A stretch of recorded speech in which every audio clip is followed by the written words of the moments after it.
Andy, welcome to Constitutional Chats, to our podcast. And we'd love for you to start with just some opening comments on the importance of local government, and then we'll go to questions. Yeah, well, I mean, first off, I'm honored to be on here today. I know that Constituting America has actually had presentations here in our community to the local school district, and just and what you do is so important. So it's my honor really to be on here today. With regard to me and local government, what's interesting is I grew up in Spain. My parents were involved in overseas missions. And so I grew up in Spain, and I had a real affinity for U.S. politics and the law, actually. And so I was even active back then. And then, fast forward into the early 1980s, I was also interested, and there was a local college professor, economics professor, that was running for Congress, and I was just coming out of high school, and I worked for him. And so then I went to DC and went on to law school and all that. And so I really wasn't thinking about local politics. But after I graduated law school, I moved back to Southlake, and the taxes were high. The road to where I lived was just torn up. And I decided I'm going to run for city council. And that was really my first personal exposure to city government. So, just out of school, I was elected. And so it started a 20 or 30 year period of either being a city councilman or a local judge or mayor of our community. And it really drove home at that time what local government is. And local government really is, it will impact you far more than your county, state, federal. And everything from your clean water, the price of your water, trash pickup, sewage, roads, you name it, it controls everything, police and fire. And it's the one that you can have the most impact on. Someone who has a strong belief in something, you can really get out there and make a difference. One or two or three or five people can change the way a community handles issues. If you don't like that a certain type of business is coming in next to your home, you have the opportunity to weigh in on that too. So, the local government is often overlooked. The big fascinating issues at the national level seem to be what, drives most of the dialogue and the conversation. But the one that'll impact you the most and the one that you can influence the most really is at the local level. The other interesting thing is everybody assumes that as mayor, you have a good salary and all that. To be honest with you, I would say 95% or plus of communities, the mayor, the city council, the school board, none of those are paid positions. Those are all truly voluntary. You're kind of a citizen legislator. And in our community, for example, we have term limits. So you can serve 2 terms on city council, 2 terms as mayor, and then you pass the baton to someone else. So it's kind of just and that's not true in every city. Every city in Texas, at least, has control over whether they have term limits or not. But it's a real honor to be able to serve. But it's you also have your own career, and that's I know Kathy discussed my law background, and that's really how I make a living. But it's been one of the great honors in my life to be able to contribute to the community I live in. And like I always said, as mayor, you really want to help in some way, contribute to a community that is a great place to raise a family. And so I think we've done that in Southlake, and I know a lot of our neighboring communities and other great communities throughout the country have done the same. So with that, again, I'm just honored to be here and happy to answer any questions, or just let me know where you'd like us to go. Well, thank you. And we're just so excited to have you. And I think Southlake is just such an interesting community, I guess city, because of the growth that it has undergone in the past few years. And you were presiding, I think, as mayor at a time of just incredible growth in Southlake. And so we're really excited to have your perspective on with us here today. And I'm going to go ahead and turn it over to Tova Kaplan. And I know Tova's got some questions, and she has a special interest in local government, because I think she did an internship at the U.S. Council of Mayors this past summer. So she's had a lot of interaction with various cities around the nation. Yes, thank you so much, Kathy. So yeah, as I mentioned, I love this topic, and I know how important mayors are, and all of the often unsung work that they do, since it's not in the spotlights. But I wanted to ask to touch on your point about how important and how impactful average citizens can be on the local level, as opposed to, for instance, the national or even state level. Well, As a and I mayor, think it's, what? oh, go ahead. Oh, pardon me. I was just going to say, as a mayor, what do you think are the most effective mechanisms that citizens in cities can use to advocate for local issues? Well, the interesting thing, and I think it may depend on the size of the community you live in as to the amount of influence, but I know it's exponentially greater than trying to make a difference at the federal or even the state level for the most part. I know one person can make a difference. One thing I would encourage people to do is in Texas, I would think on the agendas, I know in our community and everyone I've ever noticed, they'll have either biweekly or weekly council meetings, and they'll always have a public forum. And so you can always come down and speak about an item on the agenda, which I would encourage you to do if something is being done that you want to weigh in on, pro or negative on. But they also have public forum. You can always go down, and usually they'll give you a couple minutes and you can speak about any issue you want, whether it's just something, in the community that you'd like to see changed, or some suggested programs, or just it can even be things that aren't necessarily even that the city doesn't even have control over. So, that's one of them. The other is every city that I'm aware of, and especially here in Southlake, we had committees. You'd have the park board, and you'd have, planning and zoning commission, and the zoning board of adjustments. And some of those don't sound real sexy, but all of them contribute to what ultimately gets to city council and what your community becomes.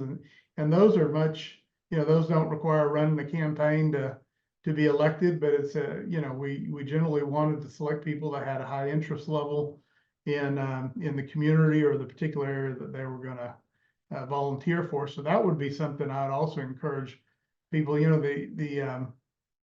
think it would be a waste of any of our lives if we weren't passionate about something and always involved to some degree. It just it makes life bigger than just the mundane, to have a role in a community, and I think the opportunity is there.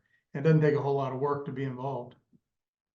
Yeah, absolutely. And actually, I love that you brought up the public forum town hall aspect, because actually on Constituting America a couple weeks ago, we actually had a whole session devoted to town halls, and we heard about it kind of from the other side of an avid town hall attendee. So that's great to now hear the mayor discuss how it actually does make an impact. So that was great. I'm curious to kind of switch tracks. I know you mentioned you grew up internationally and didn't originally have as much of an interest in local politics. But I was curious if you feel that your international experience influenced your local governing in any way, or just what it was like coming from that background.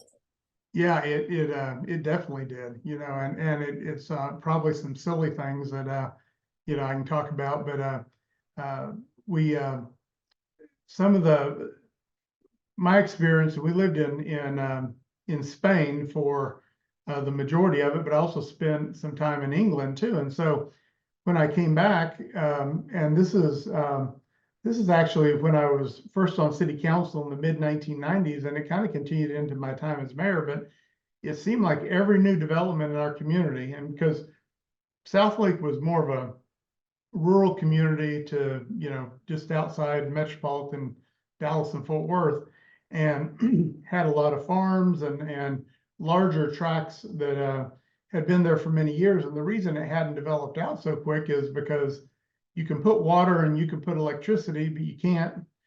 It takes a lot of planning, timing, and coordination with other communities to get sewer system in. And so it's kind of odd to say a lot of the success of Southlake is the fact we didn't have sewer for a long time. And but that kept the tracks large because you couldn't have high end or high density commercial or residential. And so as a result, a lot of the building boom went by us, and then it came back. And by that point, property values were, were really inflated and all. And so, that was, a big part of our success ultimately. And so what was the other part of your question on that? Just talking about how your experience growing up internationally affected Oh, your yeah, leadership that's style right. or values. So I was just trying, so the rate at which the city then started to develop in the early 90s was all of a sudden brought in by the that infrastructure that came available. And one of the things I noticed in Spain was that well-to-do communities tended to be gated communities that only people that lived in there could access. And so it was in the nicer areas of the community where it was like compound after compound after compound. And so what we noticed in Southlake was that all of a sudden the developers, because they could get a premium for the lots, were coming in with gated communities. And so we kind of had to, we were kind of at a crossroads there on making a decision. We'd had a few go in, but it looked like the next 20 were going to be gated communities. And basically we would have had a community that had 20 communities or 30 communities within the community. And so it would take away from the kind of the nature of what you would want, where people could go from one neighborhood to the next and without having to go through private security checks. And so basically we limited the occasions when those could go in. And so I think my growing up overseas and all that and seeing the negative aspects of that influenced that. Another big one was traffic. We have two major roads coming through town. One of them's State Highway 114, which is kind of like an interstate highway type road, and the other is a kind of a major arterial 6 or 7 lane road. But then the rest of the roads, some of them will be kind of collectors or arterials, but at those intersections, we were looking at expanding them and putting in large traffic control devices, lights and all that kind of stuff. And having spent a lot of time in England, and I wouldn't propose this for every intersection, but there are some intersections that a roundabout type traffic control would actually work better. And what we found was you can have 2-lane roads intersecting, and with a roundabout that you could actually have 2 to 3, 4 times more traffic actually be able to go through that than if you had a stop sign. And in order to get as much to go through stoplights, you'd actually have to expand those intersections to 6 or 7 lanes to accommodate the same. So anyway, that was another thing. So I think anyone that drives around Southlake now, unbeknownst to them, my growing up internationally and having some of those insights, so to speak, were things that ultimately influenced what the city looked like. Wow, I love that. I love how that background shows up even in, non-obvious ways. And then I was curious, you mentioned in your opening remarks that many mayors and city council people, actually most, are not paid or do the job part-time. And I was curious what whether you feel like that is beneficial for the city to have mayors and city councilors that are low paid and kind of support themselves through other means, or do you feel like if mayors and city councilors were paid more, or if that was their full-time job, they could devote more energy to the role? I'm just curious about your opinion on that debate. Yeah, and along that line, cities are you know, for the most part in Texas, the vast majority of the cities are under kind of a city manager um, type governance, whereby you have a professional who's trained in you know, managing departments such as, you know, the public safety, public works, you know, finance and all that. So basically the structure of a city, let's just say like Southlake, is that the city council acts as kind of the board of directors. The mayor is kind of the chairman of the board. And then underneath that, the city manager is kind of like the chief officer that reports to the city council, but they run the day-to-day operations. Now, if you look at maybe a city like New York City, Mayor Adams, in that case, it's more of a strong mayor. And so the mayor is not only the, you know, kind of the titular head, but they also kind of run the day-to-day administrative, and then that's a full-time position. So I think for smaller to mid-size, even to many of the even larger communities, for example, Arlington, Texas, which is a fairly large community here in North Texas, and for that matter, even the other major cities in the Dallas-Fort Worth area are for the most part strong city manager communities. And so a lot of it is just what the you know, you give to it the amount of time that you feel is needed, and the amount of time that you have. But you know, I actually like it in a lot of ways. You can even look at it. The Texas legislature is also just basically citizen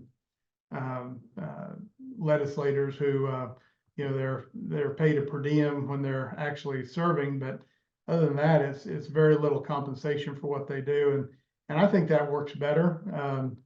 But you know, I know people can have different opinions, but I think for the most part, it makes sense that you know, you give the time you've got to it. But I never found that you know, the tasks were greater than the time available. And so I think if it was paid, you might have people doing it for the wrong reasons too, versus just trying to better their community, and at your own financial sacrifice to do that.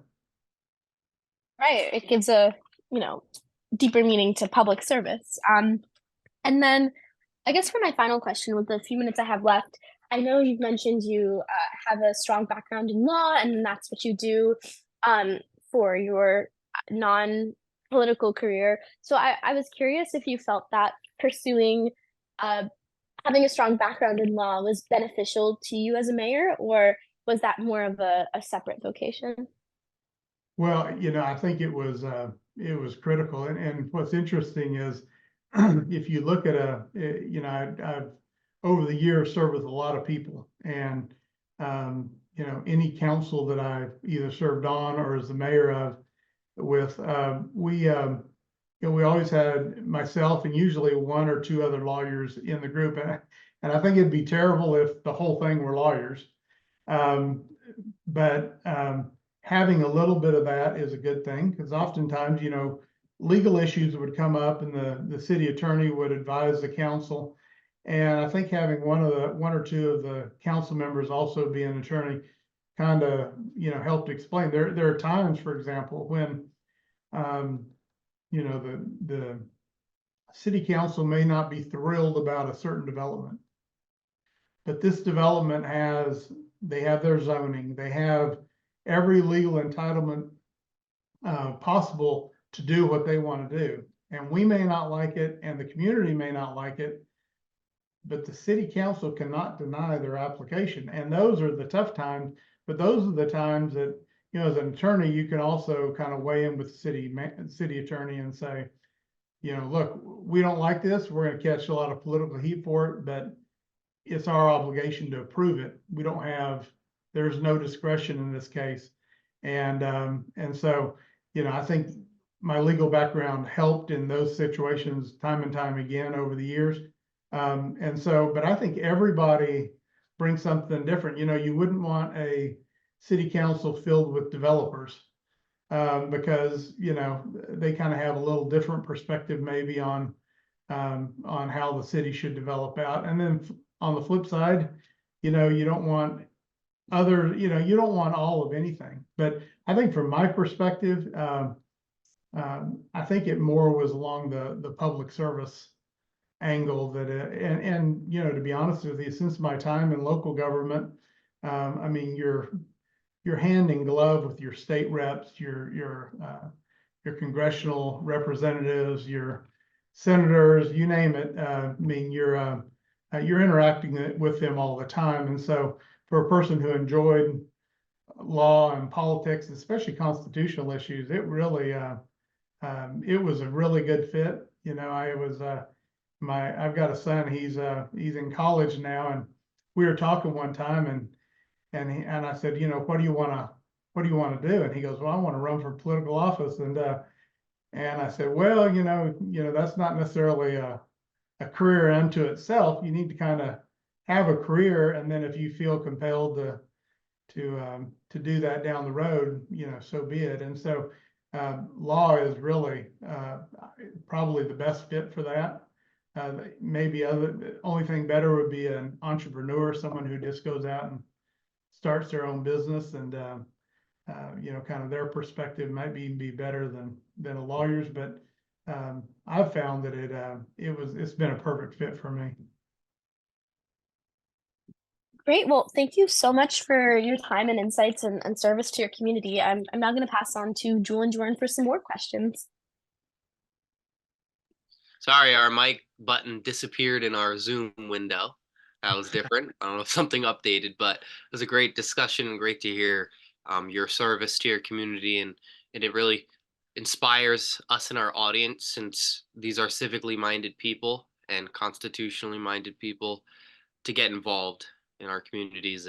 And we in our community have very, very young city councilman. We have a very, very young, they call it like a county commissioner, and now I believe he's 19, and he's running for a state legislature. So there's really not, you can never be too, we have laws about ages, but you know, as soon as he was in high school by the time he got involved. So people listening, you really can get involved right away. I will say though, here we are very different. We're in Pennsylvania, and we have some of the highest paid mayors in our surrounding areas. I think right here in Bethlehem and Allentown, we have the second and third highest paid. So it's a very different experience, hearing how you talk about it and how it's kind of perceived, because I never knew that most mayors were not paid for their duties, and we don't have term limits either. So it's just a very different picture that you've painted, and I really appreciate getting to see both sides now. But go ahead. Yeah, so that goes with our really the federalist system, where you are ruled differently depending on where you live and what the people are able to vote for. So one of my questions is, going back to kind of digging into the history of state power, local power. There was actually debates about. We studied this a little while ago, where our founders wrote, "We need a constitution because some of our local governments are becoming tyrants." And I would like to ask you about, if for those of our listeners who live in places where it seems like these aren't local civically minded people. These are like local little tyrants that we've empowered. Since the local government is actually more responsive, and since you've worked in a local government, what are effective ways that people should, fight for constitutionality in the face of local officials who seem to not either step on constitutional rights, but they do it in a way where their local government is able to? So it's kind of it's a gray matter. So an example of this is like zoning they use. So there will often be, I'm sure many of our listeners will have an example where they believe like a zoning official was corrupt, or they made all of their rulings, they made all their decisions in one way, and it didn't really make sense. Well, we've ruled over time that many of those things are constitutional. So they're not necessarily acting unconstitutionally in a way that the Supreme Court might do anything about it, but they're certainly acting out of the spirit of the Constitution. So, what are some ways that the citizens in a local place should meet that situation and should affect change locally? Yeah, I think really being vocal is the big part. You know, in our community, we always had we kind of had a youth advisory committee. So it depends your age. I mean, you can be active in elementary or you know, junior high / middle school age, but especially in high school. I mean, I think even being involved in your own high school. You know, in your student government, I know a lot of times that gets a bad rap, but you know, there are projects that they undertake and liaison with the local elected officials, and so I think all that's important. I think that though, whatever your age is, you can always go speak before your school board. You can always go speak before the county, before the city, and so I think just being actively engaged. I think also just you know, preparation is also important. I think you never want to come across as unhinged or anything like that. You can be passionate, but I think a logical, clear presentation is important. Along your discussion though on communities, I mean, local communities can go too far, but kind of what I've seen over the years is it's usually the best place to kind of rein that in because they're closer to the people. And so there are communities that go overboard. For example, a big issue in Texas has been on relating to development. There's been some communities, and I think there have been times even our community has gotten really close to a line where you're infringing on people's property rights. You know, the amount of property rights a person has is, I mean, it's a key indicator as to their freedom generally. And you know, property rights, that issue goes back to the founding of our nation as being a core principle, core constitutional principle. You can't take people's property without just compensation. And a lot of times, because of zoning or other restrictions that a local community can put on, you're essentially either taking their property or you're so devaluing it that they're unable to do with it what they should be entitled to, and you know, derive a profit from it that they would feel would be fair. And so in Texas, the legislature actually had to step in because a lot of local communities were putting restrictions on aesthetics and things like that. So you could have these objective criteria, but a lot of times aesthetics is more of a personal preference. And so, you know, the state, based on constitutional preferences or constitutional principles, indicated that, you know, if you don't have objective criteria that you're limiting a development or how a property is developed, that then it becomes potentially a taking of their property. And so, yeah, I think that's a good example of an area where cities can go too far, even cities that tend to be more free market oriented. I think we saw during COVID and you know, other times where you know, local communities were even more restrictive than the state and federal. And in those cases, for example, in Texas as an example, at the state level, the governor stepped in with some executive orders that basically took those powers away from the counties or the cities that were over regulating. So yeah, I mean, I agree.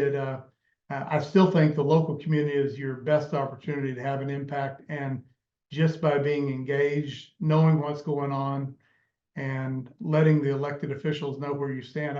I mean, it would be dozens of times over my years of service, you know, some junior high student would send a letter or show up and speak about an issue that they had concerns about, and it ended up making a difference, and we passed either an ordinance or we funded a program or something like that. And so, you know, it's amazing the difference you can make. It's great to hear for us and for everybody on the call. And I agree. I think that for many, many different initiatives, a younger voice stands out. And it's great for what our organization is trying to promote, that when a younger voice speaks up about something that affects them, the a good elder takes it seriously. And I've seen it happen with a lot of good people. So You're um, exactly right, and especially if it's kind of a well thought out. I mean, I know that y'all are award winners, and so I know that y'all really probably have an ability to craft things that are logical and impactful. But I think that would be the one advice I'd give is, if you if someone shows up with very little facts but too emotional, it probably doesn't have the impact. But you're exactly right. A young person who's got it all together, who makes a sensible presentation, far more powerful than anyone else. And I also wanted to touch on I had brought this up last week a couple times. I think that our local delegated power goes both ways. That it can go too far, but it could also be too weak in that it doesn't protect its citizens from state overreach and federal overreach. But it's become kind of hard because of the way that courts have ruled in times that normally, if you look at a lot of cases, and I can't think of any particularly right now, so don't ask any viewers, but where when a local government has tried to stand by a citizen, and a lot of times they get squashed by their state Supreme Court, or the Supreme Court will rule with the highest power. So that's really unfortunate. But I wonder if of course we believe in a constitutional mindset is that like the government's always going to expand to as big as you let it. So it's on the people to rein it in through their voice, through their vote. Do you think that the people in the locality, because we have limited involvement in local elections across America, and some places do it a lot better than others, but do you think that a lot of our erosion of rights, or the exercise of our rights, has come from people not being involved enough in their local government, or is it more so from higher courts stepping on local governments? Yeah, I think it's probably a combination. People don't realize the impact they have. They get wrapped up in their own life. I mean, I've got children, a family. You got a career. You've got a lot of things going, and then but at that same time, people can be chipping away at your rights locally. So yeah, I think it's a combination, and I think you have to be vigilant and think about what kind of community you want to leave to your kids. And so I just encourage you to be active. Thank you. So I'm a little curious about the powers. So if you have your mayor and you have your county, when those two forces are opposing, who has more power? How does that struggle kind of lay out? Hopefully it doesn't get too ugly, but how does that process work when there's really two opposing sides of the county and the mayor? Well, I think it would just depend, and just speaking from experience in Texas, Texas has obviously at the state level is the sovereign, and in fact, that's this whole concept of federalism. I mean, the federal government is basically made up of the 50 sovereigns, and you can always, we're experiencing that tug of war right now in Texas with the border issues with the federal government. And so that's the give and take. But at the core, the Texas Constitution, when it comes to counties and cities, those are all created by the Texas Constitution and the state. And so, for example, in our area, the entire state is made up of a county.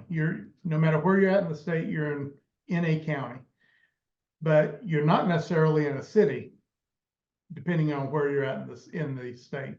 And so the way we deal with it here in Tarrant County, Texas, which is where Southlake is, and Fort Worth and Arlington and the other communities that make up Tarrant County, is that any area that isn't incorporated into a city is still within the county, and that's completely controlled by the county. But anything that has a kind of a home rule city within it, basically the day-to-day operations and everything is controlled by the city. So for the most part, I think the city on most issues would prevail within the city limits vis-a-vis the county. Now, vis-a-vis the state, we would always be subservient. So, for example, and then the county here in our community provides things that are common to every city in the county. Every city has their own police department and fire department. You have your little jail that goes with your police department. But if someone's going to go to be held for trial before the district court, which is at the county level. So each one of them has kind of their responsibilities. There is some overlap, but for the most part, it's delegated. And if there's actually an incorporation here in Texas, that would be kind of the body that for the most part would control. Great.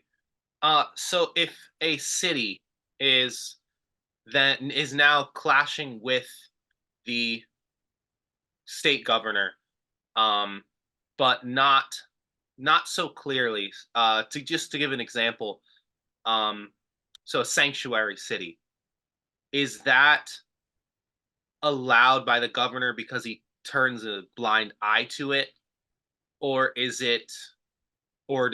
the mayor or city have any power to actually keep that if the governor was against it? Yeah, that's a tough one because even from, for example, in our state, which people would generally perceive its leanings one way, you still have cities like the city of Austin or the city of Houston, or maybe even the city of Dallas, that have differing opinions on some of these issues, whether it's sanctuary cities or other issues. And so, for example, in Houston and Austin, they've kind of implemented that. Now the legislature has stepped up and with the governor and has limited that more than in other communities. But usually what it is the city calls themselves a sanctuary city, but all they do is they just don't take some of the extra affirmative steps that would be required to work hand in glove with the state officials or the federal officials. And so, if it came down to the legislature passed a bill that didn't allow it and the governor signed it, the governor probably at that point could, enforce what the law at the state level is. And so, but again, we see this issue play out every single day, and I think it's probably only going to get more interesting over the next few years.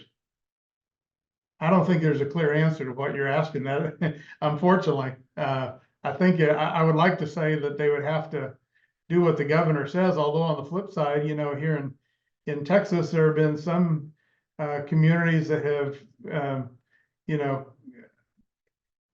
passed ordinances that they're sanctuary cities for, other things that I would probably be more aligned with. But I think if it ran counter to state law, I think that the city would have to respect the sovereign in that case. Thank you very much. We are going to pass to Kathy now for some audience questions. Well, thank you, Jewel and Jorn and Tova and Andy. This has been a great session so far. And we want to take a minute before we go to our audience questions and recognize our teachers and students that we have on with us today. We want to give a shout out to Cherie Stiegel, who has homeschool students on today. So Cherie and your students, welcome. We're so glad that you're with us. We also want to take a minute to thank our listeners. And Las Vegas's KKVV 1060 AM. KKVV airs these podcasts on Monday evenings at 6 p.m. Pacific. So thank you to everyone listening in Las Vegas.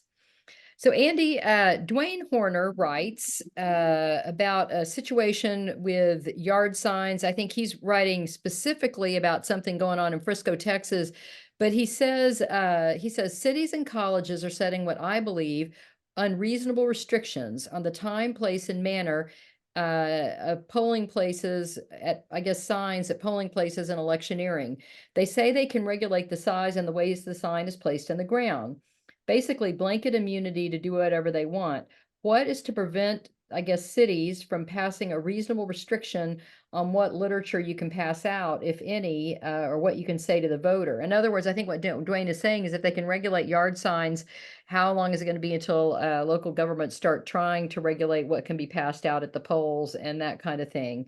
And of course, today is Super Tuesday, and we've got elections going on right now in many states across our nation.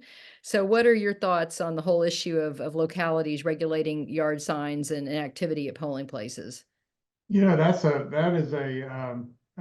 issue that for 20, 30 years, I dealt with. And it seems like every time you would get a kind of an update to some of the, what some of the other communities have talked about doing, or you'd go to like a Texas Municipal League meeting and, they'd have some suggestions on restricting political signage. I was always apprehensive to go there. I mean, and then part of this is just, my love of the Constitution and the freedoms embodied therein, that I never wanted to get close enough just because for some aesthetic purpose. But let me give you an example. There were proposals when I was on council and then later when I was mayor that, people didn't like the aesthetics of the 4 foot by 8 foot signs. And what's crazy is people are running for city council or school board positions that pay zero. They're spending $50,000 to $100,000 and they're blanketing the city with 4 by 8 signs promoting their candidacy. And so some people wanted to start putting in limitations, and we stayed away from that for the most part. Some communities have done it, but I mean they run the risk of having a constitutional challenge if it's unreasonable. If some communities have 30, 60, 90-day restrictions on how long before an election you can put it out and how long it can stay there and the size that it can be, that might pass constitutional muster. We tried to stay away from that as much as we could. I think one of the bigger challenges that communities face is a lot of us live in homes that are within an HOA. And the homeowner association, the restrictions that when you buy your home there, you basically, when you go to the title company and sign the paperwork and sign for your mortgage and all that, you actually are committing to live by the covenants and restrictions. And so that is another constitutional principle of the right to contract. It's basically a property right that your neighbor has, that you've agreed to these certain terms and conditions. Well, some of those have been struck down over the years when they violated other principles of the Constitution. But for the most part, now you've got a person's right to express their political position by putting a sign out, and that's running contrary to what they've already contracted away. And so those are really, I think, the biggest legal challenges, legal issues. And I know the state of Texas has tried to weigh in on that. And I don't know about other states, but the political signage issue, that's the big one. And you're always afraid that it starts with signage and you've got that slippery slope, and now it becomes things that get handed out and all that. And so I think defaulting on the side of political speech is probably the better place to be. But where that ultimate constitutional line is, I think that's probably not real clear. Well, thank you. And our friend Dwayne, who asked the question, texted in and said, great answer. So thank you very much. Sharon Tates writes, I think that getting our high school students to take courses like civics is very important. My grandson is taking a civics class in middle school. The teacher has engaged the students in the aspects of local government.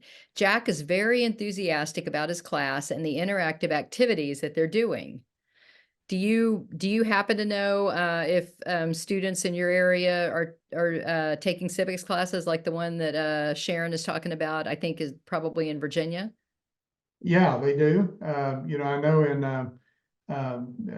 I think in the curriculum of that's required by the state, it requires not only Texas history, but civics and all that. And so, yeah, I think they do. One of the most interesting things when I was mayor was that, for all the, charities and things like that would have fundraisers and things. One of the things that I did was we'd draft up this little proclamation, and it was basically it was mayor for the day. And so what we would do is they would auction that at a charity event to raise money, and then usually a parent would bid on it, they'd get it, and they would gift it to their child. And so dozens of times there would be fifth graders, sixth graders who would actually spend a day with me in the mayor's office, and they would actually make an appearance at the city council meeting, and there'd be mayor for the day. And what's interesting about that is it's just helping your kids take that one little step, all of a sudden just flips a light bulb in their head, and all of a sudden they're now active in their schools, their the student government and the community and all that. So I think that civics is great, but also anything a parent can do to kind of just introduce them maybe the next level at the city or the school district makes a big difference. That's a great idea. And at Constituting America, we have online auctions twice a year. They're some of our biggest fundraisers. We may have to steal that idea and find a willing mayor to offer mayor for a day to our auction. That's Yeah, I think it's great. yeah. The other one we did is if you can get some local officials that people may want to go to dinner with. I don't know how many times we'd go to dinner, and I mean, people pay several $100s, and it'd go to a good charitable purpose, and we'd have dinner together, and interestingly enough, those people all of a sudden became real interested in local government and were active. So it was a win-win. Yeah, that's great. Julianne Smith asked, can you share an example when a citizen brought an idea to you that you had not thought of as mayor, but you ended up bringing it to fruition, or an idea in which you can identify how a citizen changed your perspective on a significant issue and how your opinion changed? Ooh,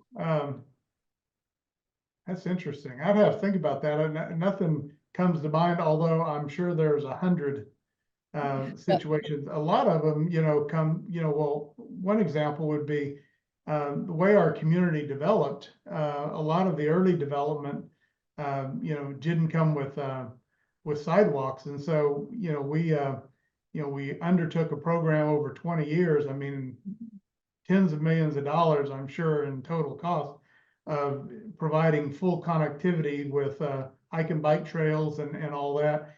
And a guy like me that's probably got a few many pounds on, I wasn't doing a lot of walking, so it really wasn't something I thought about. But we had citizens and kids who wanted a safer way to get to school that would come, and we undertook a huge financial burden for the city, but it was for a good purpose, and it was something that I probably wouldn't have pushed for if I hadn't had that community feedback. Well, thank you. And Tracy asks, how do mayors in the different localities work together? Did you have a regular meeting with mayors of other cities, or is there much coordination?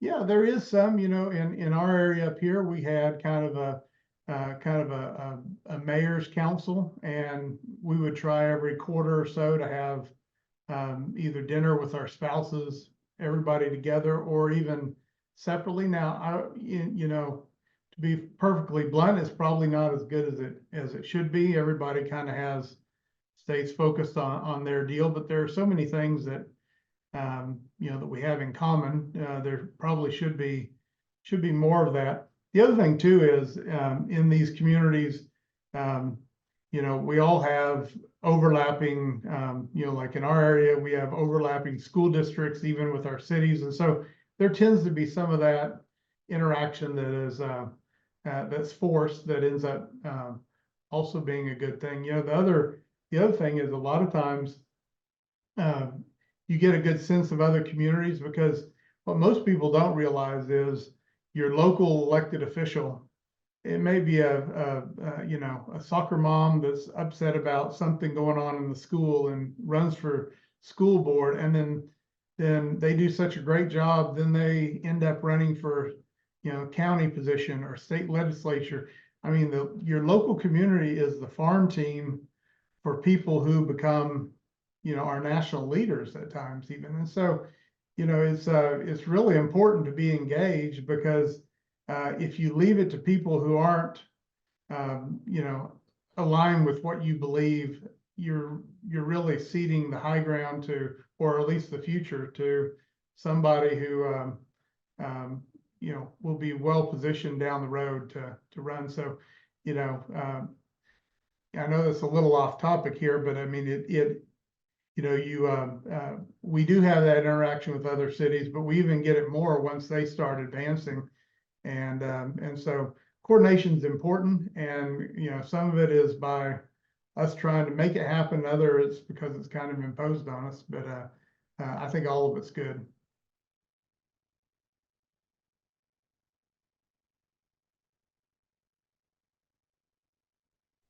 You're muted, Kathy. But Okay. yeah. Yeah, I was just gonna go to one other question, but Julie, did you have a question? Let me go to you. Yeah, I just thought of something when you were just saying that.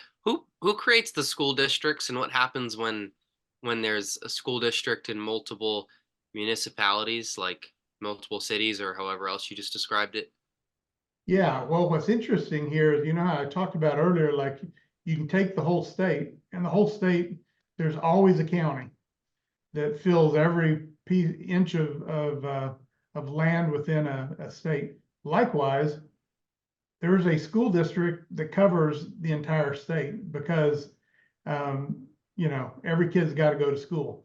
And so, but there isn't a city in every one. So for example, in the area we live in, we're actually kind of in the Southlake Carroll Independent School District. Well, it takes in Southlake, parts of Grapevine, parts of Keller, and